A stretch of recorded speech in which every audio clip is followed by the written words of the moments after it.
నమస్తే అండి. నమస్తే అండి. మీరు బోనాలు ఎప్పటి నుంచి వస్తున్నారు? మేము లాస్ట్ 10 ఇయర్స్ నుంచి వస్తున్నామండి. మీరు చేస్తారా బోనం? బోనం చేయం గానీ దర్శనానికి వస్తాం. అంటే ఇప్పుడు ఇంత రష్ చూస్తున్నారు కదా కళ్యాణం కోసం అని చెప్పేసి. అంటే ఇంత రష్ లో కూడా చాలా మంది వస్తున్నారు. సో దానికి కారణం ఏమైంది? అమ్మవారి శక్తి అండి. మేము కూడా చాలా నమ్ముతాం అమ్మవారిని. ప్రతి సంవత్సరం వస్తాము.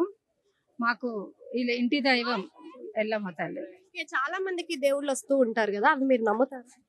నమ్ముతాం అండి. దయ్యాలు ఉన్నాయన్నప్పుడు దేవుళ్ళు కూడా ఉన్నాయని నమ్మాలి కదా.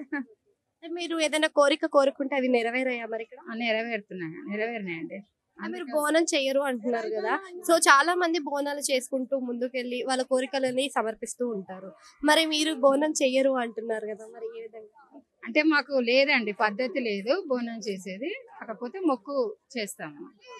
సో కళ్యాణం కోసం అని వచ్చారు కదా, సో ఇక్కడ మనకి ఇది అయిపోయిన తర్వాత మహంకాళి బోనాలు కూడా ఉన్నాయి సికింద్రాబాద్ భవిష్యవాణి గురించి. మీరు సామాన్యంగా చూసుకుంటే బల్కంపేటకి వచ్చినంత తరహాలోనే మనకి మహంకాళి బోనాలు కూడా కనిపిస్తాయి కదా, సో ఆ తరహాలో మీరు అక్కడ కూడా వెళ్ళే అవకాశం ఉంది? వెళ్తామండి, అక్కడ కూడా వెళ్తాము.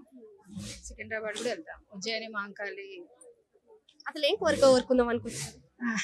మా పిల్లలు లైఫ్ లో బాగా సెటిల్ కావాలి, మా హస్బెండ్ బిజినెస్ ఇంకా డెవలప్ కావాలి అనేసి.